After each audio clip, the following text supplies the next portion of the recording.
L'enjeu suivant, c'est Upvisor. On a le plaisir d'accueillir Sylvain. Sylvain, vous êtes CEO d'Upvisor et vous fournissez une solution d'optimisation de la chaîne programmatique publicitaire avec une évolution intéressante qui est celle d'aller vers moins d'intermédiaires entre les annonceurs et les éditeurs. Donc c'est un sujet, cette multiplicité des intermédiaires qui a fait couler beaucoup d'encre. Sylvain, on vous laisse la parole pour nous présenter votre solution. Merci Nadia, bonjour à tous et merci pour l'invitation. Du coup, effectivement, merci pour cette intro. Upvisor existe depuis 4 ans maintenant et effectivement, on évolue dans l'écosystème programmatique. Je vais commencer par une petite citation. C'est le Dalai Lama qui a dit qu'un manque de transparence entraîne un profond sentiment d'insécurité et de méfiance. Et c'est malheureusement, du coup, une citation qu'on a la sensation qu'on peut appliquer à notre écosystème. Pourquoi? Parce que l'écosystème programmatique dans lequel on évolue avait beaucoup de promesses quand il est né il y a une dizaine, quinzaine d'années, de simplicité, de contrôle, de transparence et de valeur. Et ce dont on s'est aperçu tout au long de ces années de développement, malheureusement, c'est que ça n'avait rien arrangé et que les promesses, évidemment, n'étaient pas tenues. Ça a au contraire complexifié la chose, obscurci les mécanismes, la transaction de flux, opacifié l'ensemble et apporté, ça a apporté un peu de valeur, mais ça en a fait perdre aussi beaucoup sur pas mal de points. Pourquoi? Parce que il y a énormément d'intermédiaires à cause d'un problème de maîtrise, de compréhension sur l'ensemble de la chaîne. Beaucoup d'intermédiaires se sont fixés sur cette chaîne.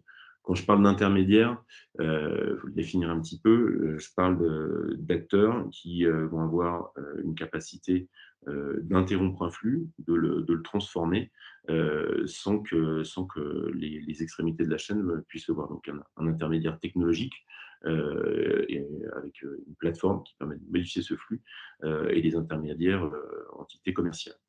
Il y a des études complètes qui ont été faites. La dernière en date, qui était la plus massive par l'ASBA, qui a mis en évidence pas mal de chiffres assez accablants, c'est-à-dire qu'il y a encore toujours 15%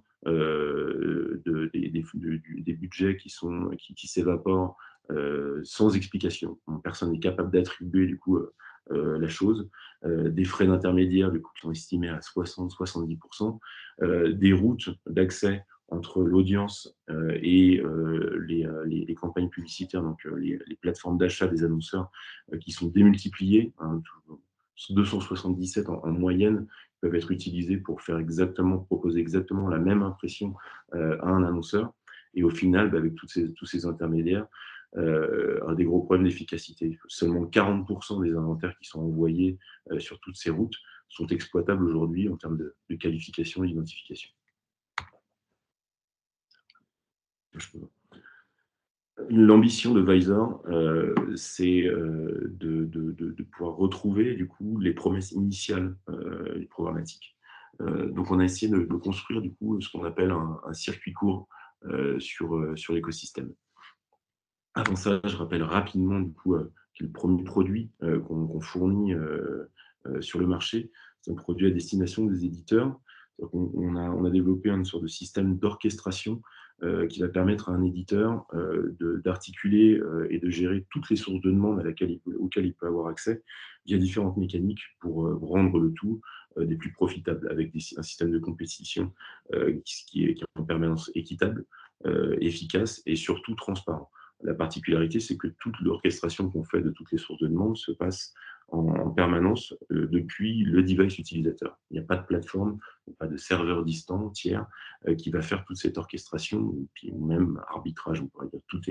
Tout est fait depuis le device utilisateur en toute transparence, ce qui garantit vraiment cette transparence dans l'ensemble.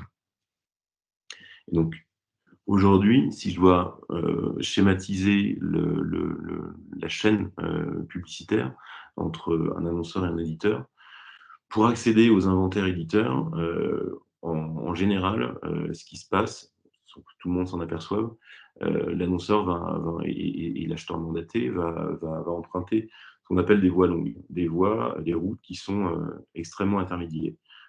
pas par un seul ou voire même seulement deux intermédiaires, mais multiples. Ça peut être 3, 4, 5. Donc on va retrouver dessus des SSP qui vont appeler d'autres SSP ou ce qu'on appelle des resellers ou des mécaniques de curation. Et ça va être la majorité des routes qui vont être empruntées, qui vont faire perdre énormément de valeur sur l'ensemble. Il y a aussi des voies courtes qui ne sont composées pour la peine que d'un seul intermédiaire. C'est ce qui devrait se passer en général, donc seulement un DSP qui interroge des SSP, mais c'est encore plus rarement le cas. Et ce qu'on a développé, du coup, puisqu'on a cette capacité d'agir depuis le device utilisateur, c'est une voie directe, sans intermédiaire aucun, sans intermédiaire serveur, sans intermédiaire commercial, où on va être capable d'interroger une plateforme d'achat utilisée par un annonceur, donc le DSP, directement depuis le device utilisateur. Ce qui fait que le tout est absolument transparent et performant. Il y a énormément d'avantages et de bénéfices qu'on tire de cette voie directe des intermédiaires. Des avantages financiers, bien sûr, pour l'annonceur, une cost efficiency éprouvée, absolue, des meilleures performances CPM, VCPM, etc. Des bénéfices techniques, plus de rapidité, évidemment, sans intermédiaire, on va plus vite. Des taux de participation qui sont accrus, un match parfait des audiences, pareil, il n'y a pas de déperdition de qualification d'audience, 100% d'audience et des inventaires sont exploitables sur ces routes. Et enfin, des bénéfices éthiques. Encore une fois, on est sur quelque chose d'absolument transparent, puisque l'interrogation depuis le device utilisateur, une transparence financière, une transparence d'un point de vue rétribution, 100% du budget qui va être dépensé depuis le DSP par l'annonceur va atterrir dans la poche de l'éditeur. Et enfin, il y a un avantage également co-responsable, en partie, ici je minimise un peu la chose, mais on fait économiser tout de même de l'émission de CO2 puisque ces routes des intermédiaires, utilisent beaucoup moins de serveurs que sur toutes les routes que j'ai expliquées, qu'elles soient longues ou courtes. C'est vraiment, pour conclure, c'est une solution qui va permettre de reprendre beaucoup de contrôle par rapport à ce qui était fait avant. Donc, si je dois résumer les différents gros avantages, d'un point de vue win rate, d'après les case studies qu'on a pu faire, parce que le tout est déjà concrétisé, on multiplie le win rate pour un acheteur par 3,5 en moyenne. On est 100% digital at trust parce qu'on ne travaille qu'avec des éditeurs de marque, de qualité. La solution est utilisée aujourd'hui par à peu près 70% du top éditeur français. On a des meilleurs gains de productivité vidéo. Et enfin, de ce qu'on a pu qualifier, la rétribution éditeur qui est parfaite sur le système est améliorée, multipliée par 2,8 en moyenne. Une réconciliation financière totale entre les deux extrémités de la chaîne.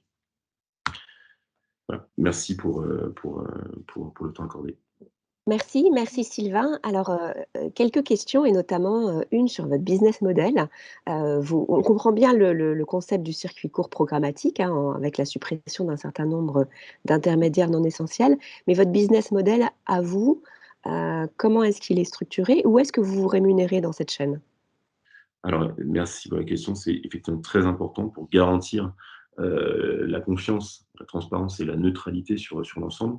Notre business model unique est de prendre un rev share auprès de l'éditeur a posteriori, un rev share qui va être appliqué sur toutes les sources de monde qui rentrent dans le système de compétition, dans le système d'orchestration qu'on met en place chez l'éditeur. Donc, tous les revenus qu'ils vont percevoir depuis toutes les routes, depuis les SSP et également la route des intermédiaires qu'on prend, on va appliquer un rev share, un pourcentage unique, donc très bas sur l'ensemble, sans distinction de route, de source de demande, pour garantir cette neutralité et cette confiance. Mais toujours a posteriori, contrairement à tous les acteurs ou intermédiaires qui sont sur cette chaîne, on ne prend aucun cut sur les routes ou les flux qu'on va être capable de brancher ou d'apporter. D'accord, d'accord. Merci pour cette précision. Vous avez parlé des éditeurs, premium avec lesquels vous êtes enfin, vous travaillez, hein. Vous avez dit que vous aviez à peu près 70 des éditeurs premium en France. Vous avez moins parlé des plateformes. Avec quelles plateformes vous êtes connectés aujourd'hui? Et est-ce qu'il y a des plateformes, et on s'en doute, avec lesquelles vous ne pouvez pas travailler aujourd'hui? Alors les plateformes d'achat, avec lesquelles on travaille et avec lesquelles on a développé ces routes, directes, ces routes des intermédiaires, sont pas extrêmement nombreuses. On parle de DSP, de plateformes d'achat. La plus notable aujourd'hui, c'est celle de The Trade Desk. On travaille également avec, Adot, et Hawk. Mais The Trade Desk, moi voilà, c'est intéressant puisqu'elle c'est une plateforme, globale, et qui est encore indépendante.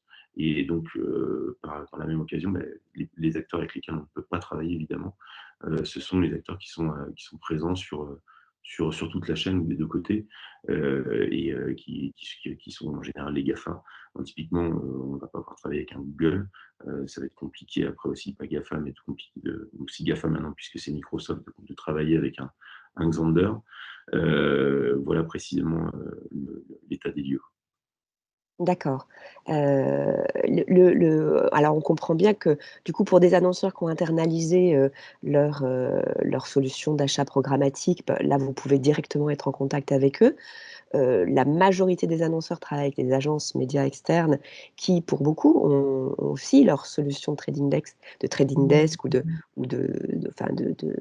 proposition de valeur. Comment vous vous intégrez, vous, dans un écosystème où vous n'êtes pas en direct avec l'annonceur? On va avoir une démarche, une approche, évangéliste, pédagogique. Ici, on échange de façon assez libre, et de façon éducative avec, n'importe quel annonceur, mais également avec n'importe quelle agence. En général, ce qui se passe, c'est que quand on présente la mécanique et le système, les annonceurs sont plutôt intéressés et vont pousser du coup l'usage de la solution, auprès de leurs agences. Donc, c'est à ce moment-là qu'on intervient introduit par l'annonceur. On va échanger beaucoup avec, les agences, les personnes qui vont activer et rendre possible l'activation et la dépense sur ces nouveaux canaux qu'on a ouverts. La relation, du coup, est saine, puisque, comme on l'a dit tout à l'heure sur le modèle, notre seul modèle de rémunération est de prendre un rev share a posteriori auprès de l'éditeur. Donc, la relation est saine et de confiance avec tous ces acteurs, qui sont présents sur l'écosystème buy side. Il n'y a pas de frontières ou de limites, avec une approche, voilà, toujours pédagogique et éducative. Merci, merci Sylvain pour votre présentation.